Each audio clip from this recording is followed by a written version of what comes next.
when an empath walks away, what shatters first is not the relationship, it is the illusion of control. And this is important to understand. In many narcissistic dynamics, control is subtle. It does not always look like domination in the obvious sense. It can look like emotional unpredictability. It can look like withdrawing affection and then restoring it. It can look like criticism followed by charm. Over time, these patterns condition the other person's nervous system. The empath begins to anticipate, adjust, overfunction, soothe, explain. From the narcissist's perspective, this conditioning becomes proof of power. They come to believe something very specific. No matter what happens, you will remain psychologically tethered. Even if you leave physically, you will still respond. You will still defend yourself against their accusations. You will still try to clarify misunderstandings. You will still try to clarify misunderstandings. You will still feel the need to prove your worth. And that belief becomes the foundation of their sense of control. So when the empath walks away, truly walks away, something destabilizing occurs. Not dramatic, not explosive, quiet. You stop explaining, you stop reacting, you stop trying to be understood by someone committed to misunderstanding you. And suddenly their old strategies don't work. This is where the shock sets in. Because the narcissistic structure depends heavily on predictability. They believe they understand your emotional buttons. They believe they know exactly how much neglect you will tolerate, exactly how much charm it takes to pull you back, exactly how much guilt will make you question yourself. When you step outside of that script, you disrupt the entire system. Psychologically, what is happening here is the collapse of perceived leverage. Control was never about love. It was about influence. It was about being able to provoke an emotional response on demand. Anger, tears, longing, jealousy. Any reaction confirmed their impact. But when there is no reaction, there is no confirmation. And without confirmation, the illusion of dominance begins to crumble. This is deeply disorienting for someone who organizes their identity around being the one in power. Because now they are forced to confront the possibility they had dismissed.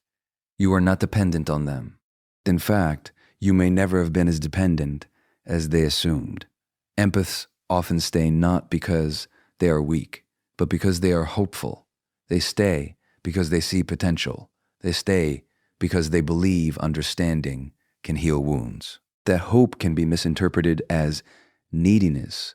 When hope turns into clarity, and clarity turns into departure, the narcissist is left facing something unfamiliar, your autonomy. And autonomy is threatening when you are accustomed to influence. There is also a deeper layer here. The illusion of control protects against abandonment anxiety. If I can control you, I cannot lose you. If I can manipulate your perception, I can maintain connection on my terms. But when you leave decisively and calmly, you expose the fragility beneath that defense. You show that control was never absolute. You show that your participation was voluntary. And that realization is profoundly destabilizing because it reframes the entire history of the relationship. That means the power they believed they held was contingent on your willingness to engage. It means their dominance was relational, not inherent. And once you withdraw consent from the dynamic, the illusion dissolves. This is why the first phase of their psychological discomfort begins here. Not with rage, not with revenge, but with disbelief. They miscalculated. They believed you would orbit indefinitely. They believed their influence was permanent. They believed the tether could not be cut. When the empath walks away, what begins is not chaos, it is exposure. And nothing unsettles a fragile ego more than the quiet realization that the control they relied on was never real. True power was never theirs to begin with. It was borrowed from your participation. If we move one layer deeper, we begin to see that the empath was never just a partner in the traditional sense. They were, in many ways, a stabilizing force in the narcissist's internal world. And this is not about blame. It is about understanding regulation. For individuals organized around narcissistic defenses, the inner world is often more fragile than it appears. Beneath confidence, beneath charm, beneath certainty, there is frequently a deep instability, a fluctuating sense of worth that depends heavily on external input.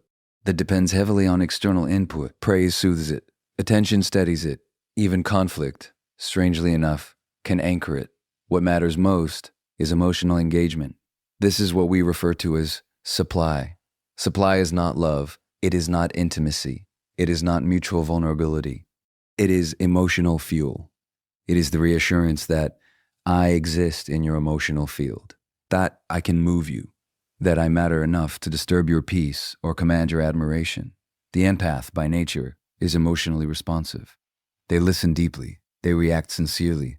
They attempt to repair ruptures. They feel intensely. And in a healthy relationship, that depth is a gift. But in a narcissistic dynamic, it becomes regulation for the other person. When the narcissist feels insecure, the empath reassures. When the narcissist withdraws, the empath pursues. When tension rises, the empath tries to restore harmony. Without realizing it, the empath's nervous system becomes entangled with the narcissist's fluctuations.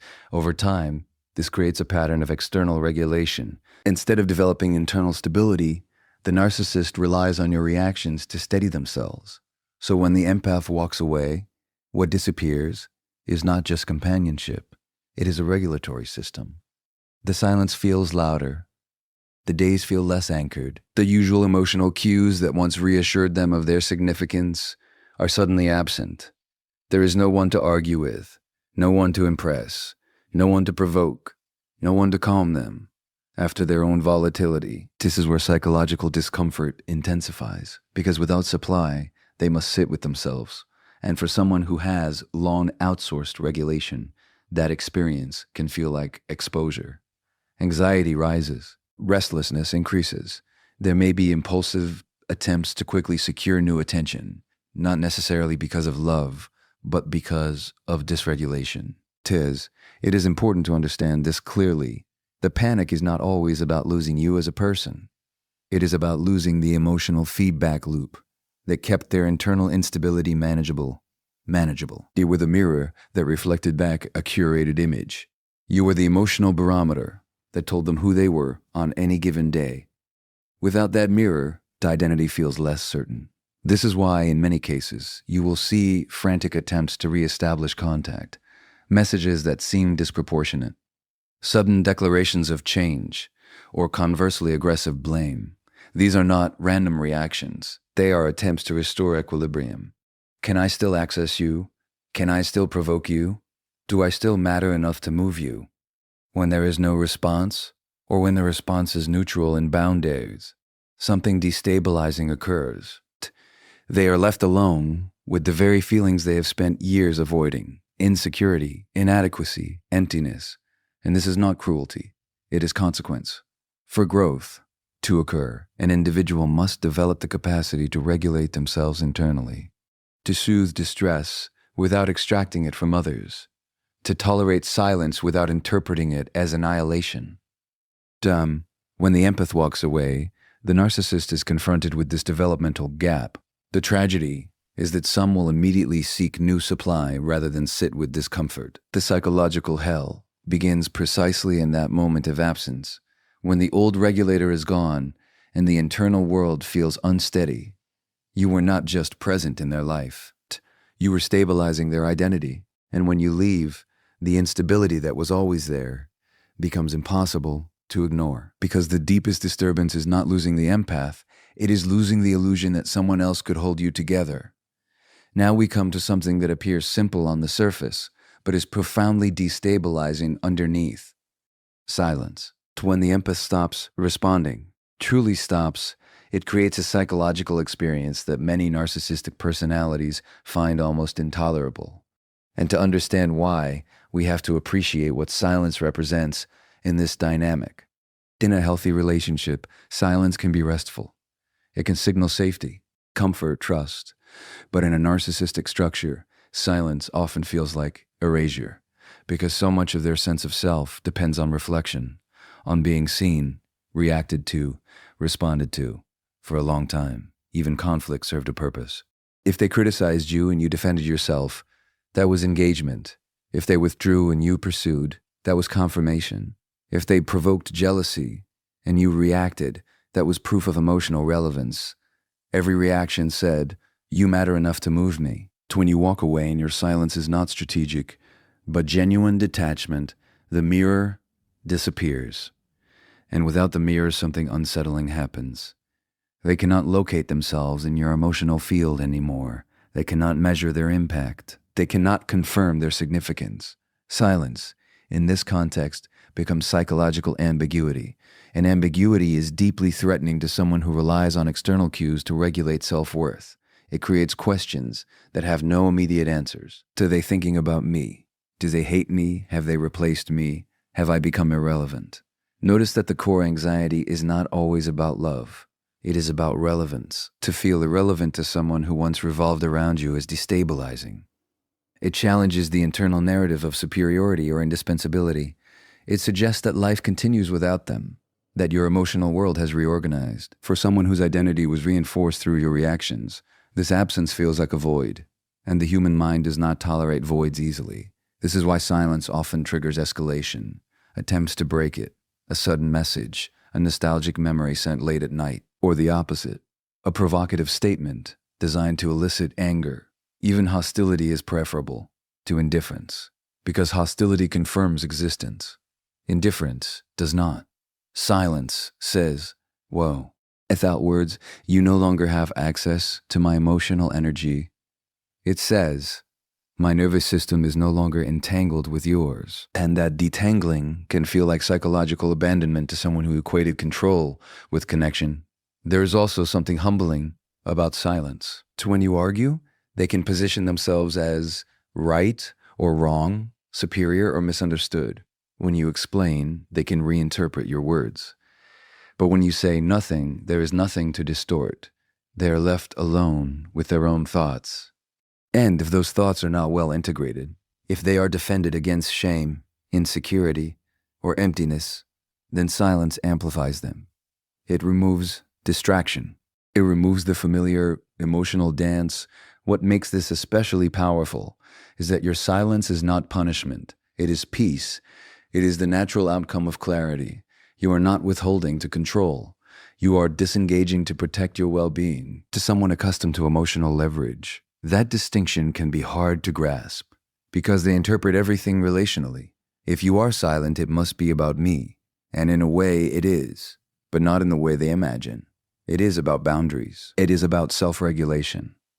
It is about no longer participating in cycles that harm you. The psychological hell begins here, not because you are attacking them, but because you are no longer sustaining them. Silence exposes dependency. Silence exposes dependency. It reveals how much their sense of identity relied on your engagement. And when that engagement is gone, they must confront an uncomfortable truth. They cannot force relevance. Relevance must be earned through mutual respect and integrity.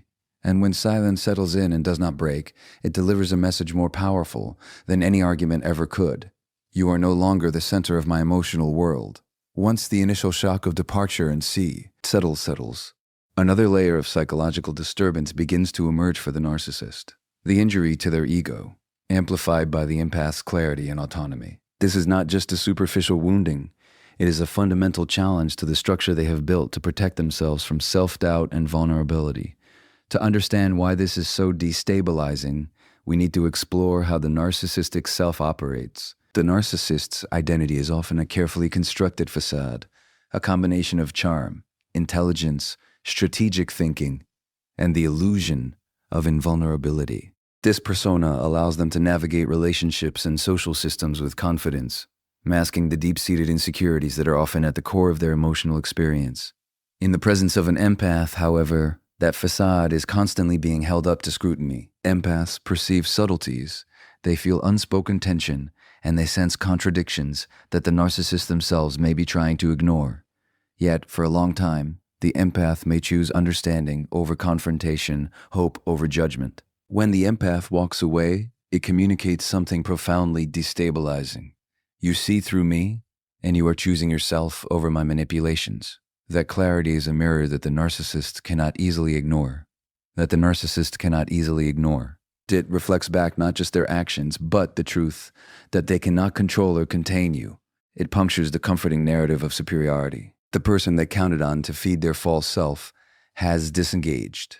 They are confronted with the limits of their influence and the fragility of their identity. This realization triggers a powerful internal response.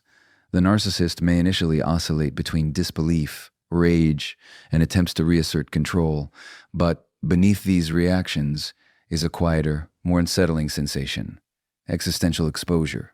They are left to contend with the parts of themselves they have habitually projected outward: insecurity, fear of abandonment, the emptiness they fill with external admiration.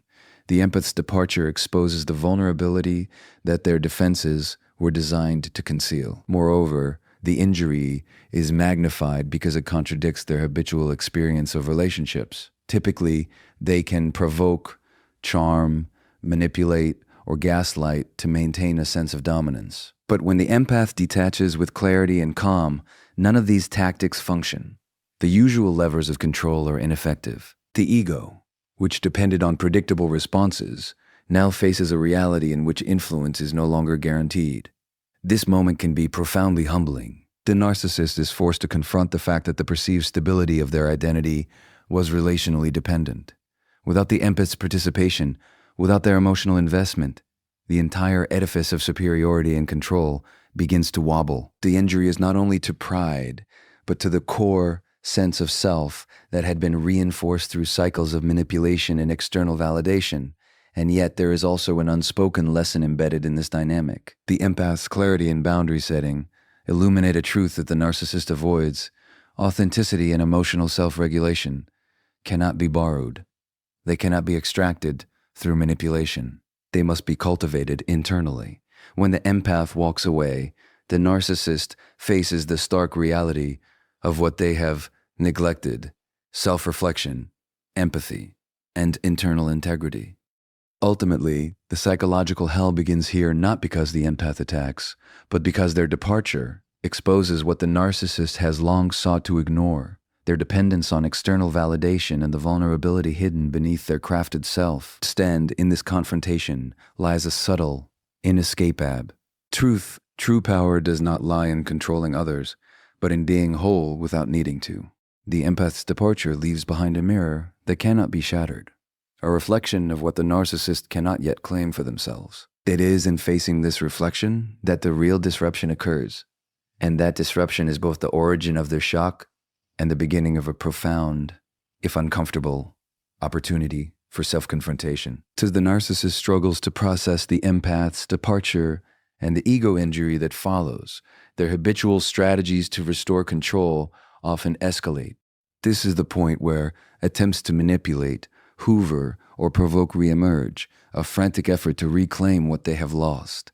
And yet, these attempts, rather than restoring power, almost always backfire, amplifying their psychological discomfort. To understand why, we need to recognize how narcissistic tactics are fundamentally relational. Every smear campaign, every apology designed to reel you back, every triangulation or manipulation relies on engagement. These tactics only work if the other person responds. If they react, feel guilt, feel fear, feel attachment, the narcissist's leverage is not inherent. It exists because the empath participates in the emotional dance. Without that engagement, their strategies are reduced to empty gestures. At first, they may not realize this. The narcissist often interprets initial detachment as a temporary lapse, assuming you will return. If sufficiently provoked or persuaded, they escalate tactics: an unexpected message, an urgent plea, a sudden act of contrition, all designed to elicit a reaction. But when the empath remains calm, grounded, and disengaged, the usual levers of influence fail. The absence of response transforms each attempt into evidence of their waning power. What was intended to reassert dominance instead exposes desperation. This dynamic reveals something essential about the narcissistic psyche. Their sense of control is largely illusory. Control is never permanent. It is conditional upon the willingness of others to participate in the drama. When the empath withdraws that participation, the narcissist is confronted with the fragility of their influence. This is what makes the escalation feel so shocking to them. It is not just a failed tactic, it is a confrontation with the limits of their own capacity to dominate reality. There is also a deeper psychological mechanism at play: projection. Narcissists often project their own shortcomings, insecurities, or manipulative tendencies onto the empath, framing them as controlling, needy, or manipulative. When the empath disengages, these projections lose their anchor. The narcissist's attempts to manipulate or provoke are met with indifference, and the very qualities they once projected begin to reflect back onto themselves. The failed control attempts illuminate patterns they cannot avoid seeing. Moreover, this escalation often intensifies internal tension. The narcissist is left oscillating between anger, confusion, and desperation. They attempt to impose order externally because internally they feel unmoored. Every failed attempt to regain traction reinforces the psychological hell. The sense of impotence, the inability to predict or influence, and the realization that the impotent is no longer available to regulate their emotional world. From a relational perspective, this is a critical turning point. It demonstrates that influence is not synonymous with power. True relational power comes from presence, authenticity, and mutual engagement, none of which can be coerced. The narcissist, accustomed to temporary victories through manipulation, faces the stark reality that emotional coercion has limits. When the empath walks away, boundaries that once seemed flexible become immovable, right? Ultimately, the escalation of control attempts followed by repeated failure is both a symptom and a lesson, exposes the dependency on external validation, the fragility of the narcissist's self-image, and the illusion of omnipotence. Each failed attempt is a reflection of a truth they have long resisted. You cannot manufacture significance in another person's life. The empath's calm detachment transforms what might have been chaos into clarity. It shows that power is relational and conditional. And in this unfolding, the narcissist experiences a profound, often painful awareness. Attempts to control only magnify their vulnerability when met with authentic boundaries. The real psychological hell begins not with your absence alone, but with the repeated failure of their tactics. The stark reminder that influence can be demanded, but respect and engagement cannot.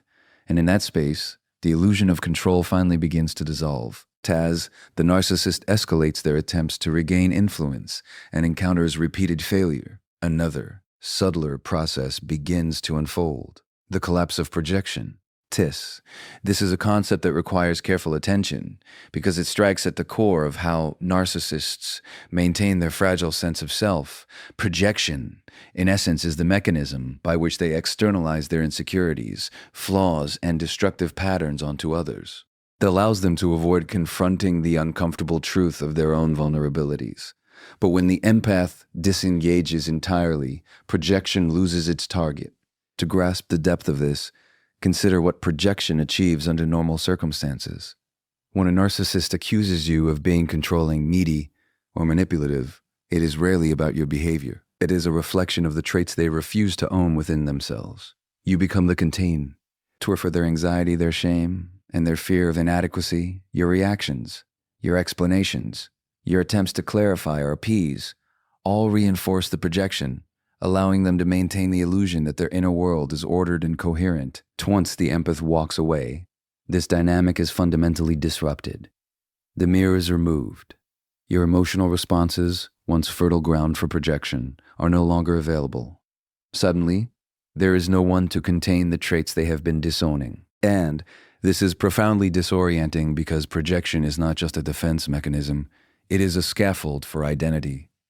When the scaffold disappears, they are confronted with the raw material of their own internal chaos. This collapse is subtle yet relentless. Each moment of detachment, each refusal to engage, gradually erodes the narrative they have relied upon.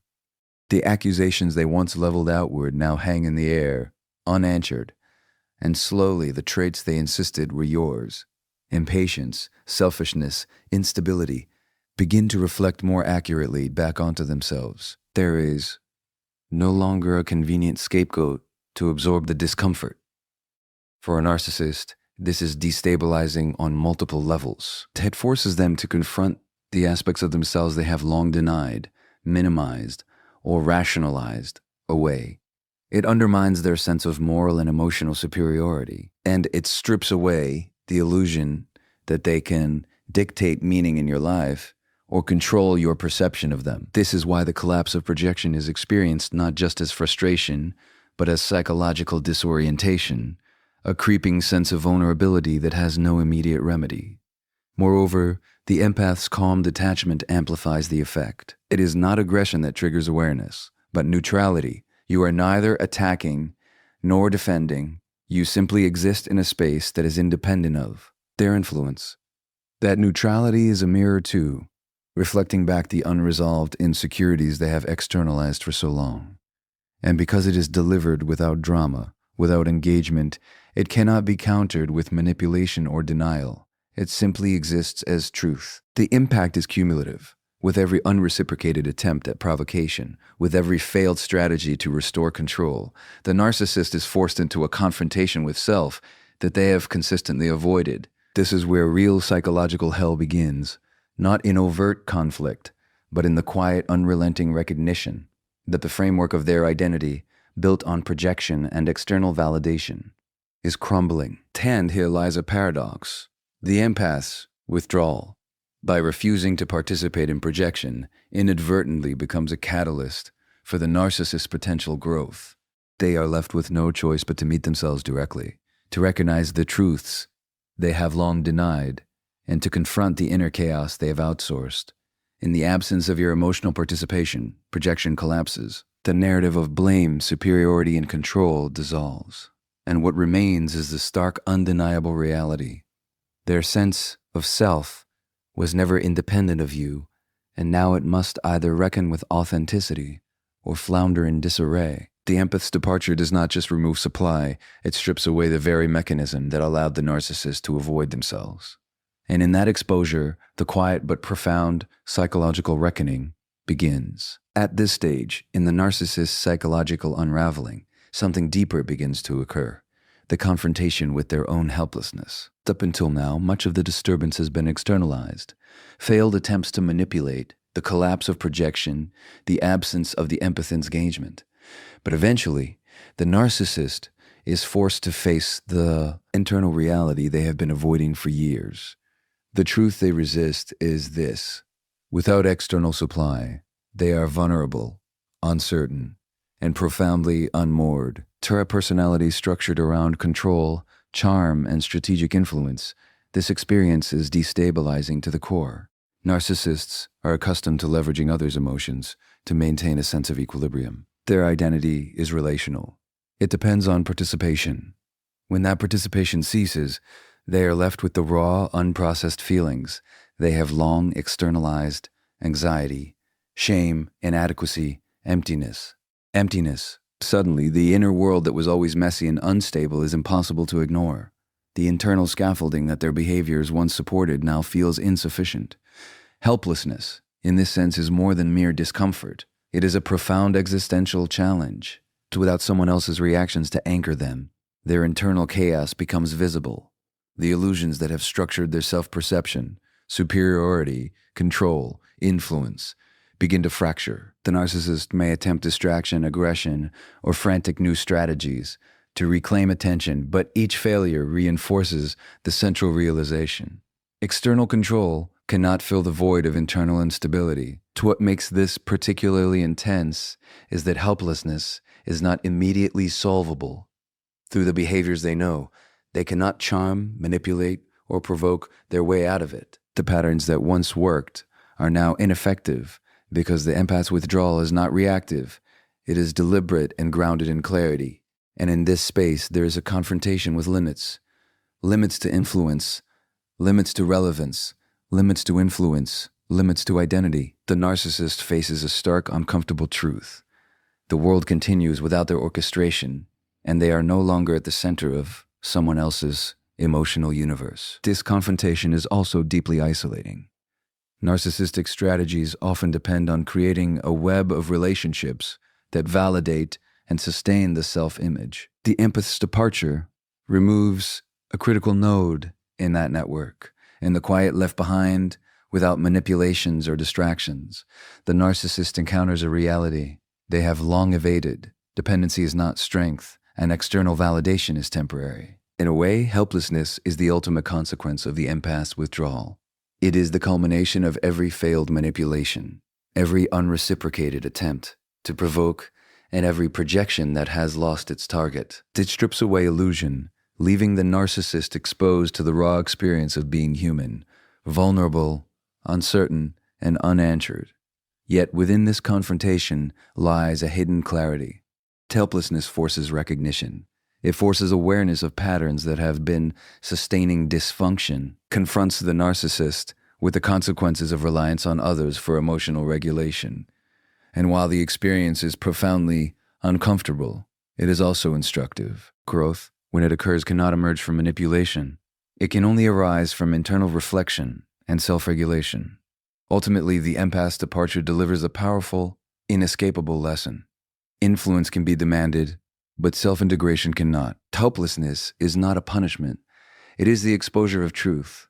And in that exposure, the narcissist experiences what it truly means to lose the scaffolding of control. The psychological hell begins not in confrontation, not in argument, but in the quiet realization that the internal world must be faced alone. A reality the narcissist has long avoided, but can no longer escape. And that helplessness, the final dismantling of their constructed power, begins, leaving only the unvarnished self to contend with reality. At the culmination of the process, when the empath has truly walked away, when silence has taken root, and when the narcissist's projections and manipulations have all failed, the final and perhaps most profound psychological reality sets in. The narcissist is confronted with their own irrelevance. This is not mere disappointment or frustration, it is a deep existential reckoning. The very sense of self that relied upon others' attention, engagement, and emotional validation now collides with a reality in which none of those mechanisms function. For a narcissist, relevance is everything. Their identity, their sense of superiority, even their emotional equilibrium, is contingent upon being noticed, being reacted to, and being indispensable in someone else's emotional universe. Every interaction, subtle or overt, feeds a narrative of significance. But when the empath disengages fully, the narcissist experiences a void where influence once existed. No reaction, no engagement, no acknowledgement fills that space. It is a vacuum of attention, and to someone whose self is relationally constructed, a vacuum is deeply threatening. Times this confrontation with irrelevance is psychologically destabilizing because it exposes the illusion upon which their identity is built. It forces awareness that the power they believed they wielded was conditional, not inherent. Their charisma, manipulation, and carefully crafted persona could only operate effectively within the context of a responsive audience. Without it, they are left with a stark reflection of themselves, unmediated, unreinforced, and unadorned. Particularly harrowing is that it is permanent, not temporary. Harrowing is that it is permanent, not temporary. While narcissists may recover fleeting control in other relationships, the empath's departure is often definitive. Boundaries that are clearly communicated and consistently upheld cannot be bypassed. The narcissist is left with the unsettling knowledge that there exists at least one person whose emotional energy they cannot command, whose autonomy they cannot breach. That realization undermines the entire framework of superiority, mastery, and control. Moreover, irrelevance touches the core of their emotional dependency. The narcissist is accustomed to eliciting reactions, fear, love, guilt, anger, to regulate their own inner states. When these responses are denied, they confront the unfiltered reality of their internal life, anxiety, emptiness, and vulnerability. There is no one else to bear it for them, no external reflection to validate or contain it. The narcissist must face themselves as they are, and that confrontation is profoundly uncomfortable. This psychological collapse is compounded by the impossibility of restoring relevance retroactively, and like manipulation or hoovering, which can temporarily reestablish connection, irrelevance, imposed by consistent disengagement, cannot be circumvented. The narcissist experiences a kind of helpless humility, a recognition that control is not omnipotent, that their influence has limits, and that the empath's boundaries are immovable. In essence, the empath's departure and refusal to engage dismantle the narcissist's power at its root. Every failed strategy, every unreciprocated attempt at provocation, every silent moment reinforces the truth. Relevance cannot be demanded, it must be earned, and it cannot be coerced from someone who has chosen autonomy. The narcissist is forced to reckon with the reality that for all their skill in emotional maneuvering, some aspects of human connection remain outside their reach. The finality of irrelevance is a mirror to the narcissist, It reflects the limitations, vulnerabilities, and dependencies that have long been denied, and in this quiet but absolute recognition, their psychological hell reaches its apex. It is not the empath's anger or confrontation that dismantles them. It is the serene, unwavering autonomy of the empath, a presence no longer available to feed illusions, a boundary no longer negotiable. Ultimately, irrelevance is both the punishment and the revelation. It strips away the illusion of control, exposes the dependence on external validation, and reveals the true nature of power, not the ability to dominate others, but the ability to remain whole within oneself. The empath's walkaway is not just absence. It is a profound lesson in autonomy, resilience, and the limits of manipulation. Saying the limits of manipulation, the narcissist, confronted with irrelevance, experiences the ultimate collapse, the realization that they are no longer central to another's emotional world and that their constructed power has dissolved. In that moment, the psychological hell begins, and nothing can restore what has been authentically released.